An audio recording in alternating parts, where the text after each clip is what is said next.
Hello, hello, hello. This is Adriane Berg, and this is Generation Bold, the fountain of truth about aging. We are trending, and that is because, unfortunately, of coronavirus.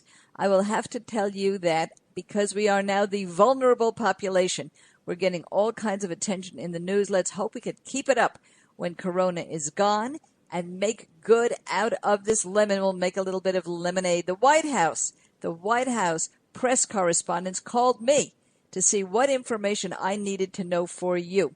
So go take a look at generationboldradio.com. That's generationboldradio.com. We'll be having a March 27th, 11 o'clock a.m. webcast on your immune system, on what top scientists say. And on our panel will be our current guest, the guest of the day. And that is Dr. Cynthia Stuen.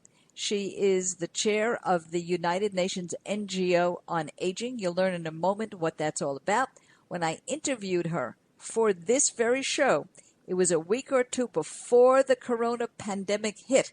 But this show is so relevant because we are beginning to understand that aging is global.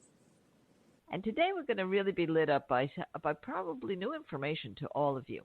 This is a very unusual and unique show. It's the kind of show I love to have because I'm bringing you into a world that you may never have had a glimpse of. And that is with our guest, Dr. Cynthia Stuen. She's chair of the NGO Committee on Aging in New York to the United Nations. And she's also the main representative to the UN on behalf of the IFA, which is the International Federation on Aging. And you may not realize the amount of global interest that there is and the amount of global need that there is with regard to aging. So thank you for being with us today, Cynthia. My pleasure. Thank you for inviting me. Well, one of the areas that the NGO Committee on Aging took great leadership with is in planning and preparation for what we call Agenda 2030. That is the Sustainable Development Goals that were adopted by the United Nations at their General Assembly, which meets every September, but in September of 2015, 17 different goals were adopted, and they are called the Agenda 2030. Then they run for 15 years, from 2016 to 2030. Their predecessor goals were the Millennium Development Goals that ran from 2000 to 2015. In the Millennium Development Goals, there was not a mention of older persons.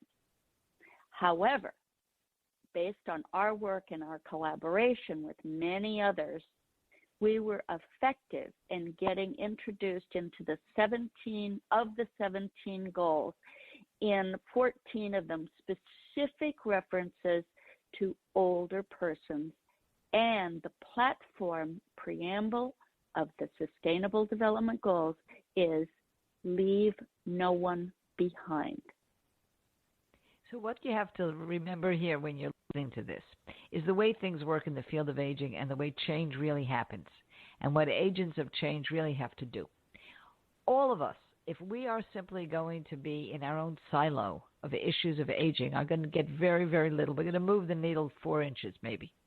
But when you get involved as Cynthia Stuen has and her NGA group on aging with broader issues like environmental protection, let's say, that's a very good example.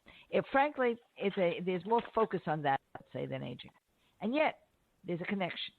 So when you can make these connections, that's when the world changes. And that's what we're talking about here. Dr. Stuen is there to make major, major change, not move a needle 4 inches.